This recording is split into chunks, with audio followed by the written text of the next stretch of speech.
Hello दोस्तों। जैसा कि पिछले वीडियो के अंदर हमने साइकोलॉजी के आंसर की बताई थी, तो दोस्तों इस वीडियो के अंदर हम मैथ्स के आंसर की मैं आपको बताने जा रहा हूँ। तो आप अपने जो भी आंसर्स लगा के आए हैं आप अपने ओएमआर में भी चेक कर सकते हैं। तो देखिए दोस्तों, पहले प्रश्न का जो आपका है, ये सरल ब्याज का प्रश्न है आपका। 2100 रुपये मूलधन 8% की दर से 2 और 3 वर्ष का साधारण ब्याज का अंतर। तो दोस्तों यहाँ पे जो आंसर है वो आपका 168 रुपये आता है। इसके बाद दोस्तों 1800 रुपये में बेचकर खरीद कर 12% लाभ पर बेच दी गई, तो उसका विक्रय मूल्य क्या होगा, सेलिंग प्राइस आपसे बोल रहा है। तो दोस्तों यहाँ पे इसका आंसर 2016 रुपये आएगा। इसके बाद दोस्तों 3000 रुपये 2 वर्ष के लिए 11% वार्षिक ब्याज की दर से धनराशि कितनी प्राप्त होगी। तो दोस्तों इसमें जो आंसर है वो 3660 रुपये आएगा। आप सॉल्व भी कर सकते हैं इस प्रकार। मतलब 3000 रुपये का पहले आप 2%, 2 वर्ष के लिए 11% की दर से जब आप इसका क्या बोलते हैं ब्याज निकालेंगे तो 660 आ जाएगा, और इसके बाद जब इसको इसमें ऐड कर दोगे तो 3360 आ जाएगा, 3660 आ जाएगा। इसके बाद दोस्तों देखिए, एक सवाल यह है, 1 वर्ग मीटर बराबर x वर्ग मिलीमीटर। तो दोस्तों जैसा कि आप सभी जानते हैं, 1 वर्ग मीटर जो होता है, 1 वर्ग जो मीटर होता है आपका, यह आपका होता है यदि 1 वर्ग मीटर बराबर 100 सेंटीमीटर, तो 1 वर्ग मीटर, तो सॉरी 1 वर्ग का मतलब है कि भाई 1 मीटर 2 बार है। तो दोस्तों 1 मीटर को 100 × 100, इस तरह ये हो जाएगा आपका 10,000 सेंटीमीटर स्क्वायर। अब इसके बाद दोस्तों आप जानते हैं 1 सेंटीमीटर के अंदर जो है 10 मिलीमीटर होते हैं आपके।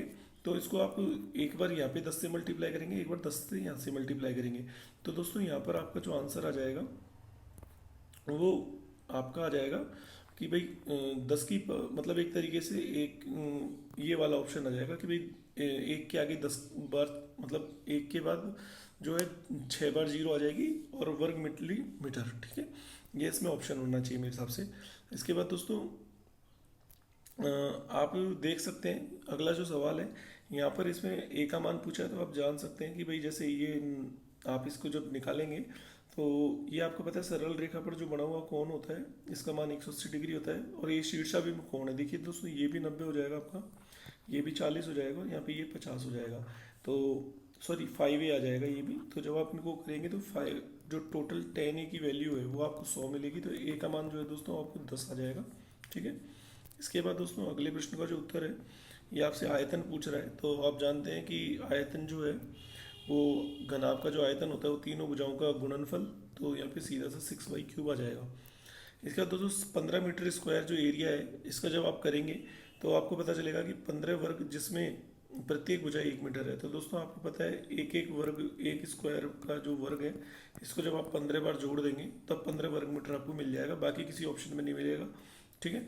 जैसे पहले के अंदर आपको 225 मिलेगा, दूसरे के अंदर आपको 3 वर्ग जिनकी प्रत्येक की वजह 5 है, तो दोस्तों 5 का स्क्वायर प्लस 5 का स्क्वायर प्लस 5 का स्क्वायर, तो यहाँ 75 मिल जाएगा। इसी प्रकार दोस्तों 3 का स्क्वायर प्लस 3 का स्क्वायर आप करेंगे 5 बार, तो आपको ये लगभग आपको ये 45 के आसपास मिलेगा। तो आपका जो आंसर है वो दोस्तों फोर्थ ऑप्शन होना चाहिए इसमें। इसके बाद दोस्तों ये समचतुर्भुज का क्षेत्रफल है आपसे पूछा जा रहा है, तो यहाँ पे जो आंसर है वो आपका 52 आना चाहिए, ठीक है, क्योंकि ये 5 बार है, और आपको पता है समचतुर्भुज के जो विकर्ण है दोस्तों वो 90 डिग्री पर विभाजित करते थे। ये भुजा 13 आ जाएगी, 13 चौको 52 आपका आंसर होना चाहिए। इसके बाद दोस्तों आपका एक है संगीत मानव के अवचेतन मन का अंकगणित की संख्याओं से संबंधित एक आधुनिक गुप्त व्यायाम है। तो दोस्तों जहाँ तक है संगीत, आप जानते हैं कलात्मक मूल्य, कला है संगीत, तो यही होना चाहिए। बाकी आप लोग इसका आंसर जरूर बताइएगा कमेंट बॉक्स में। एक दोस्तों निरीक्षण करो और देखो सीखो विधि, दोस्तों जहाँ तक इसका आंसर है ये प्रयोगशाला विधि होनी चाहिए, क्योंकि निरीक्षण करना और सीखना दोस्तों प्रयोगशाला विधि में ही होता है। इसका दोस्तों गणित सभ्यता और संस्कृति का दर्पण है, दोस्तों ये पिछली साल भी आया था रीट में, तो ये होगमैन का कथन है।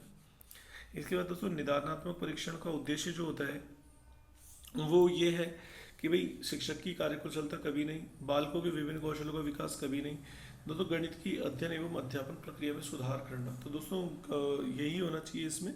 बाकी गणित शिक्षण विधियों की उपयुक्तता की जांच करना नहीं, ये बिल्कुल नहीं होगा दोस्तों, ठीक है। तो एक बार देखिए अगला 103 प्राथमिक स्तर पर खेल खेल में गणित शिक्षण के लिए कौन सी व्यवस्था लागू नहीं होती। तो दोस्तों आप जानते हैं बाकी 3 जो है प्राथमिक स्तर पर है। एक व्याख्यान विधि जो है ये आपकी प्राथमिक स्तर पर लागू नहीं होती है।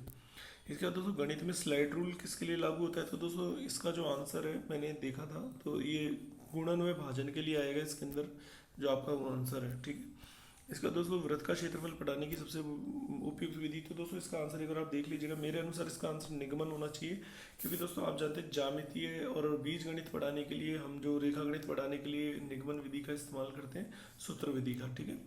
इसके बाद दोस्तों करिकुलम जो वर्ड है आपका लैटिन भाषा से लिया गया है, ठीक है।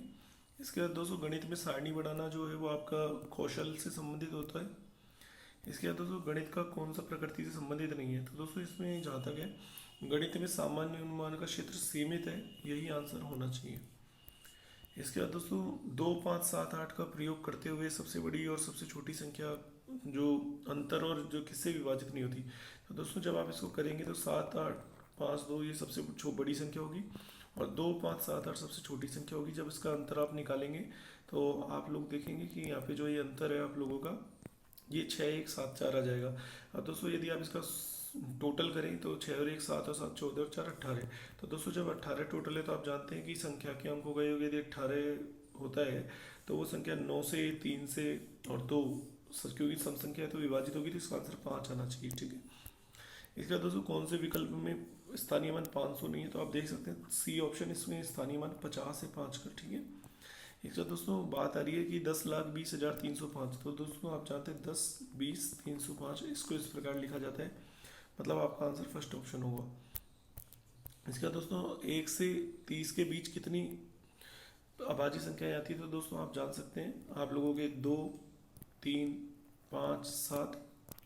इसके बाद दोस्तों आप लोगों के अगली 11, 13 और एक आपकी 17 और 19 और दोस्तों एक आपका 23 और 29। तो इस प्रकार ये टोटल 10 अभाज्य संख्याएं होगी।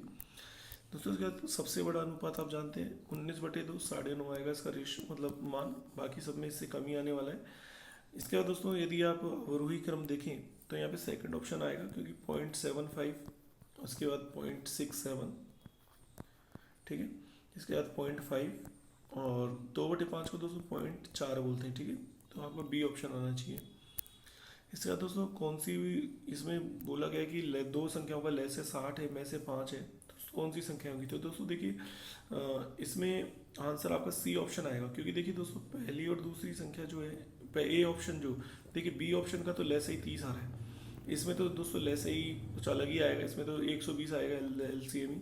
दोस्तों ए में जो यहाँ पे एलसीएम है ये तो आपका 60 आएगा, लेकिन एचसीएफ इसका महत्तम समावर्तक जो आएगा वो 10 आएगा, जबकि यहाँ 5 बोला जा रहा है, तो दोस्तों वो केवल सी ऑप्शन में, ठीक है। यदि दोस्तों यहाँ पे 1:5:7 है तो 35 का पूर्व पद क्या होगा, तो दोस्तों आप देख सकते हैं कि आपका पर पद दे रखा है बाद वाला 35, तो आपसे पूर्व पद पूछा जा रहा है, तो दोस्तों यहाँ पे 25 आपका आंसर आ जाना चाहिए। इसके बाद दोस्तों कौन सी संख्या 420 का सही अभाज्य गुणनखंड है, तो यहाँ पे दोस्तों आप फोर्थ ऑप्शन देखिए, 7 पंजे 35 दिया 105, 210, 420, ठीक है। इसके बाद दोस्तों 329 रुपये में वस्तु बेचने पर 6% की हानि, तो दोस्तों इसमें आंसर आपका 350 आएगा। इसके बाद दोस्तों 3 संख्याओं का औसत दे रखा है, 2 का औसत दे रखा है, तीसरी संख्या तो दोस्तों यहाँ पे 44 उत्तर आना चाहिए। इसके बाद दोस्तों 4 आदमी एक कार्य को 20 दिन में पूरा करते हैं, तो 10 आदमी कितने दिन में करेंगे, तो देखिए दोस्तों अब ये एग्जैक्ट प्रश्न है, ये है तो 4 × 20 10 × x, तो 10 दूना यहाँ पे 2 आ गया और आंसर दोस्तों यहाँ पे 8 आपका आंसर आ जाएगा, ठीक है। तो फिलहाल दोस्तों मैंने आपको मैथ की आंसर की बताई है, जिसमें 1 या 2 प्रश्नों में हमारे डाउट है, तो वो दोनों प्रश्न आप एक बार अपने अनुसार भी इसका आंसर चेक कर लीजिएगा, ठीक है। तो इसके अंदर दोस्तों एक तो आप लोगों को जहाँ तक क्वेश्चन, एक तो आप ये गणित में स्लाइड रूल वाला सवाल है, इसको थोड़ा आप देख लीजिएगा, और एक ये जो आपका वृत्त पढ़ाने की विधि है, ये दोनों दोस्तों अच्छे सवाल है दोनों, एक बार इसका आंसर देखना पड़ेगा, ठीक है। बाकी सारे क्वेश्चन आसान ही है। तो फिलहाल इस वीडियो में इतना ही। जय हिंद, जय भारत।